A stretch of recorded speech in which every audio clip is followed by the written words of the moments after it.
ఇప్పుడే ఎన్గోల్డ్ బయర్స్ కి కాల్ చేయండి. మీ తాకట్టు బంగారం కష్టాలకి గుడ్ బై చెప్పండి.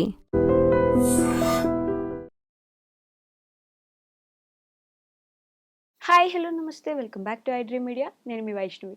కలియుగ ప్రత్యక్ష దైవం వెంకటేశ్వర స్వామి ఇప్పుడు మన అందరికీ అందుబాటులో ఉన్నారు. తిరుపతి వెళ్ళి మనం చూస్తూ ఉంటాం. మరి అప్పట్లో మునులు ఋషులు చాలామంది ఎన్నో రోజులు ఎన్నో సంవత్సరాల పాటు యాగాలు ధ్యానం చేసి తపస్సు చేస్తే కూడా కనిపించిన స్వామి ఇంత పాపాత్ములు ఉన్న మనం అందరం అనుకుంటా ఉంటాం, మనం అసలు ఎన్ని పాపాలు చేస్తూ ఉంటామని. మరి ఇంత పాపాత్ములు ఉన్న దేశంలో మనందరికీ అందుబాటులో కలియుగ ప్రత్యక్ష దైవంగా మనందరికీ ఎందుకు కనిపిస్తున్నారు? ఈ విషయం గురించి మాట్లాడడానికి ఈరోజు నాతో పాటు డాక్టర్ హరీష్ ధనేటి గారు సార్తో మాట్లాడదాం. హలో సార్, నమస్తే. నమస్తే. ఎలా ఉన్నారు? ఆల్ గుడ్ అండి. సో కలియుగ ప్రత్యక్ష దైవం అంటే కలియుగ ప్రత్యక్ష దైవం ఆయన ఉండేది విగ్రహ రూపేణ అయినప్పటికీ మనం ప్రత్యక్ష దైవం అంటున్నామంటే అక్కడ ఆయన నిలబడ్డారు కాబట్టి మనం చూస్తున్నాం. ఆయన అలా వచ్చి నిలబడి మనకు కనిపిస్తున్నారని చెప్తారు కదా. మరి అప్పట్లో ఆ మునులు ఋషులు అంత తపస్సు చేసి ధ్యానాలు చేసి యాగాలు చేసి ఏళ్ళ పాటు చూడాలనుకుంటే కూడా ఆయన కనిపించినప్పుడు మనం ఇంత పాపాలు చేస్తూ ఉండి మన దేశంలో ఎన్నెన్నో జరుగుతున్నాయి. మరి అలాంటప్పుడు మనకెందుకు స్వామి అలా కనిపిస్తున్నారు రెగ్యులర్గా? మనం ఎందుకు చూడగలుగుతున్నాం ఆయన్ని? గోవిందా గోవింద, ఎంత బ్యూటిఫుల్ ఎనాలజీ, ఎంత బ్యూటిఫుల్. అండ్ కలియుగంలో ఆ లక్ ఉంది అని ఎంజాయ్ చేయాలి ఫస్ట్ థింగ్. మనకి అట్లీస్ట్ తిరుమల వెళ్ళి అలా ఆయన ముందు ఇక్కడ ఒక చాలా బ్యూటిఫుల్ సీన్స్ చెప్తాను, వాటితో కోరిలేట్ చేసుకోవచ్చు. అది రైటా రాంగా ఆయనకు తెలిసిందే, మనం చేసేది ఏంటది.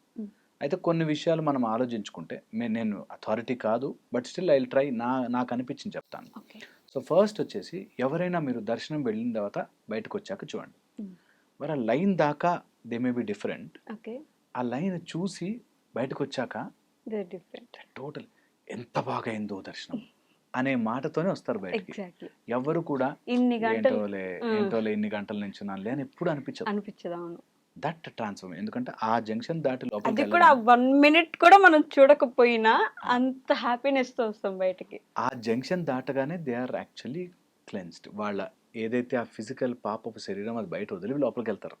ఓకే, ఇది ఒక ఆస్పెక్ట్ నేను అనుకునేది, because they get that beautiful feel. Okay, విగ్రహ రూపంలో ఉన్నాడు కాబట్టి మనమందరము వెళ్ళి చూడగలిగే ఒక సిస్టమ్ ఉంది కాబట్టి.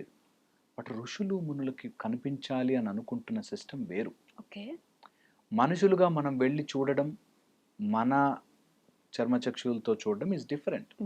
ఓకే, మనమంతా కోరికలు తీర్చుకోవడానికి వెళితే వాళ్ళు ఆ కోరికలే లేని స్థితికి వెళ్ళడానికి వెళతారు. మోక్షం కోసమో చేయడం కోసమో తనలో ఐక్యం అవ్వడం కోసమో చేస్తారు. సో దాన్ని డిఫరెంట్గా చూడాలి. సరే, పాపాలు చేశారు ఓకే, పాపాలు చేశారు అందరూ అసలు నేనైతే పాపం పుణ్యం అనే కాన్సెప్ట్నే చాలా దూరం పెడతాను.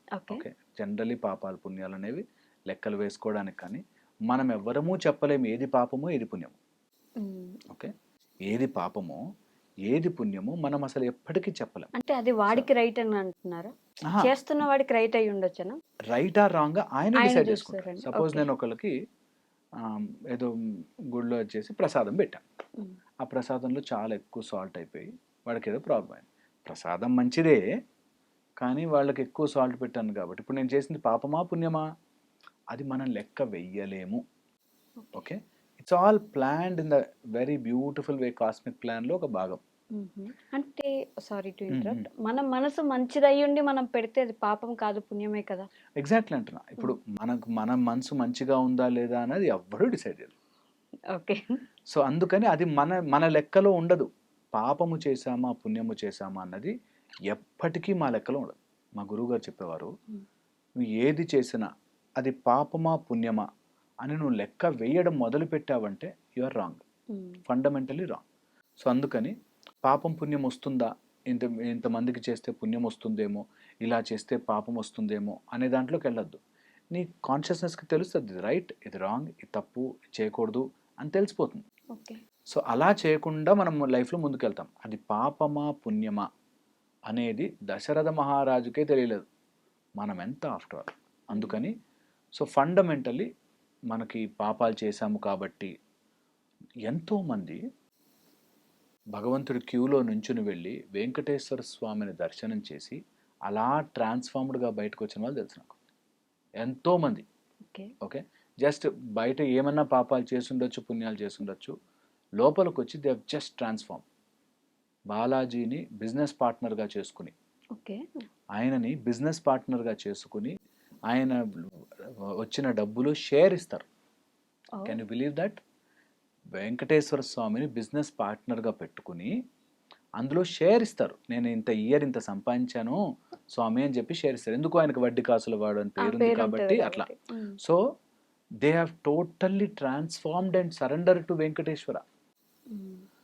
అప్పుడెప్పుడో పాపం చేశారు కదా, కానీ ఈ క్షేత్రం యొక్క గొప్పతనం ఏంటంటే నువ్వు ఎన్ని పాపాలను చేసేసే అయిపోయిందా, నీకు ఎప్పటికైనా ట్రాన్స్ఫర్మేషన్ రావాలంటే నీకు రెడీగా వెంకటేశ్వర స్వామి అలా తిరుమల మీద కలియుగంలో ఇలాంటి వాళ్ళ కోసం ఉన్నాడు, చూస్తాడు.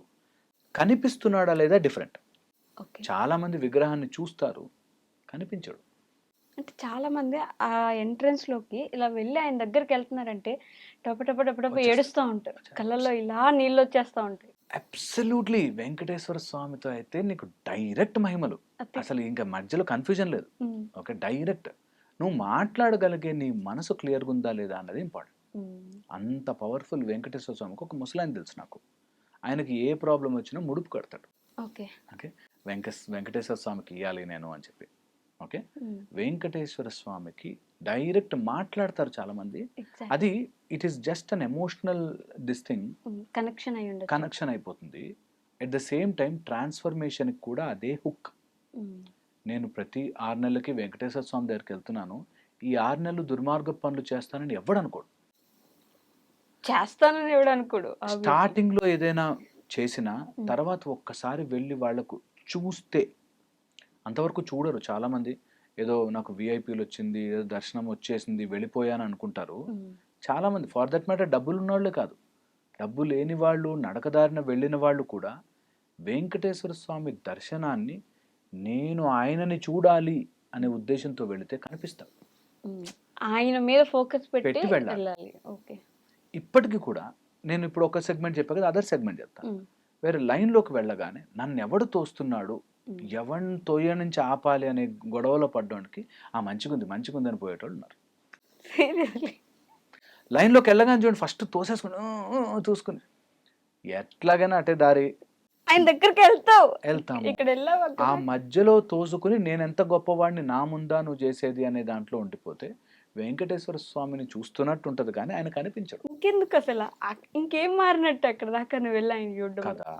సో అందుకని నేను చాలా మందికి చెప్తాను, ఎవరైనా నాతో పాటు వెళ్తున్నా, ఎప్పుడైనా దర్శనంకి వెళ్తున్నా అని చెప్తాను, ఆ గేట్ లోపలికి ఎంటర్ అవగానే, ఆ కాళ్ళు గడిగి లోపలికి ఎంటర్ అవగానే స్విచ్ ఆఫ్ అయిపోవాలి మైండ్. ఓన్లీ వెంకటేశ్వర స్వామి తప్ప. ఎవరన్నా నలుగురు తోసుకుంటూ పోతే హాయిగా వెళ్ళిపోరా బాబు, నేను మెల్లగా వెళ్తా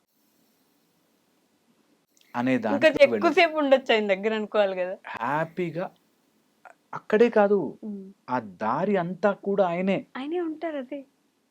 అది తెలియక చాలా మంది మనం కాళ్ళు కడుక్కొని వెళ్తాం మళ్ళీ లోపలికి, అక్కడ ఉంటది స్పెసిఫిక్ గా. సో వెళ్ళిన తర్వాత నీకు అక్కడ ఎవడు ముందు వస్తున్నాడు, ఇంకా నేను లైన్ లో ఉండగా చూసా, వెనకాల మా వాళ్ళు ఎన్నుకుండిపోయినాక చూస్తాడు, ఎదురుకుండా వెంకటేశ్వర స్వామి ఉంటాయి, అయ్యో ఆయన్ని చూడ ఆయనతో మాట్లాడు అని మిస్ అయిపోతారు. అండ్ ఇట్ ఈస్ నాట్, అది ఇక్కడే కాదు, ప్రతి చోట చాలా మంది జరుగుతుంది. అందుకే వెంకటేశ్వర స్వామి కనిపించడానికి సిద్ధంగా ఉన్నా చూడలేని వాళ్ళు చాలా మంది ఉంటారు. అదే వాళ్ళ కర్మ. అంటే ఇది అంటూ ఉంటారు, ఎంతవరకు నిజమో తెలీదు, ఆయన మనల్ని చూడాలనుకుంటే తప్ప ఆయన దగ్గరికి వెళ్ళినా మనం చూడలేము ఆయన్ని. అబ్సల్యూట్లీ వెంకటేశ్వర స్వామిని అలా చూడగలిగితే నిజముగా కళ్ళల్లోకి చూసి ఆయన ఏది అడిగినా అట్లా కురిపిస్తాడు. నువ్వు చూడగలవా? నీ లోపల ఆ పాపము అదంతా పోయి పుణ్యమైన ఆలోచనలు చేసి పవిత్రంగా మారగలిగిన రోజున కలియుగంలో ప్రత్యక్ష దైవం. ఎందుకంటే నువ్వు వాడి మాంగా ఇస్తాడు, అడుగు ఇస్తాడు, నువ్వు నోటు ఏది అడిగిస్తాడు, కానీ నువ్వు చూడగలగాలిగా ఫస్ట్. నిజంగా ఆయన చూడగలగాలి కదా. ఏదో ఉన్నారు చూసేసాం వెళ్ళిపోయాం కాకుండా. ఎగ్జాక్ట్లీ. సో అందుకని మనకి ఒకప్పుడు ఋషులు మునులు తపస్సు చేశారు, వాళ్ళకి అంత కష్టం మీద కనిపించాడు ఆయన. ఇక్కడ ఇంత కలియుగంలో ఉండే అది ఒక గొప్ప వరం మనకి. అండ్ గోవిందా గోవిందా అనుకుంటూ లోపలికి వెళ్ళడం ఒక బ్యూటిఫుల్ బ్లిస్ఫుల్ ఎక్స్పీరియన్స్గా మార్చుకున్నవాడు ఇయర్ మారకపోతాడు. కానీ ఒక్కసారి అట్లా కంప్లీట్ ట్రాన్స్ఫర్మేషన్తో పోవాలి. నేను ఐఎమ్ గోయింగ్ దేర్ నేను ఆయన విత్ చూస్తాను. ఫార్ టోటల్ ట్రాన్స్ఫర్మేషన్ అని వెళ్ళిన వాడికి ఆయన కనిపిస్తారు. అంతవరకు ఆయనకు తెలిసి ఎలా డిసీవ్ అవ్వాలి. ఓకే. కనిపించినట్టే ఉంటుంది. అర్జెంటుగా కొనుక్కొచ్చి నేను తిరుపతి వెళ్ళి వచ్చాను, నేను లడ్డూలు ముక్కలు ముక్కలు చేసి పనిచేయడం కోసం కాదు తిరుపతి నువ్వు వెళ్ళింది. చాలా మందికి అది అర్థం కాదు. ఆయన ఇక్కడ బేసిక్ గా ఇటు కనిపిస్తుంటే అక్కడ ఒక మిర్రర్ ఉంటుంది తిరుమలలో. చూస్తారు. అవును. ఎందుకని అలా పెడతారంటే మనం ఎంటర్ అయ్యేది ఇటు చూస్తాం కదా డైరెక్ట్ గా, మళ్ళీ ఫస్ట్ ఇట్లా వెంటనే ఇక్కడ కనిపిస్తారు మనకి. వెనకెళ్ళి కనిపిస్తుంటారు కూడా. కొంత ఇట్లా వెనక్కి తిరిగినప్పుడు కూడా కనిపిస్తుంటారు మనకి. కొన్నిసార్లు దర్శనానికి మనం మిస్ అయినా కూడా మనం అందులో చూసుకోవచ్చు. అండ్ ఎక్కడికి వెళ్ళినా నీకు చుట్టుపక్కల మొత్తం ప్రెమిసెస్లో వెంకటేశ్వర స్వామి ఉంటారు. ఇది బాగా అర్థం చేసుకోవాలి. ఆయన అదొక్కటే అక్కడే అని రెస్ట్రిక్ట్ అవ్వదు. Okay, he's omni present everywhere. పోనీ అంత ఇంకా మనకి ధ్యానము శ్రద్ధ రాకపోతే అట్లీస్ట్ ఆ లోపలికి రాగానే అన్న ఆయన దగ్గర ఉండాలి. Shut your mind off and be there. Absolutely. అప్పుడు కనిపిస్తాడు. అలా కనిపించిన వాడిది ట్రాన్స్ఫర్మేషన్. దట్ నేను వెంకటేశ్వర స్వామినే చూస్తాను. అండ్ కనిపించింది బయటకు వచ్చిన వాళ్ళకి ఒక ఇంపార్టెంట్ పాయింట్ దట్ చెప్పకూడదు. అదే లాక్. లాక్ ఏంటంటే నాకెంత బాగా అనిపించిందో నన్ను ఇట్లా పక్కకు గుంజి 15 నిమిషాలు నుంచో పెట్టేశాడు. ఇవి అబద్ధం. ఇవి నువ్వు చూడలే, చెప్పుకోవడానికి వచ్చావు. అంటే ఆ 15 నిమిషాలు నిలబడ్డావని నీకు గొప్పగా ఫీల్ అవుతున్నావు తప్ప నువ్వు ఆయన్ని చూడట్లేదు అప్పుడు కూడా. అబ్సల్యూట్లీ. ఓకే.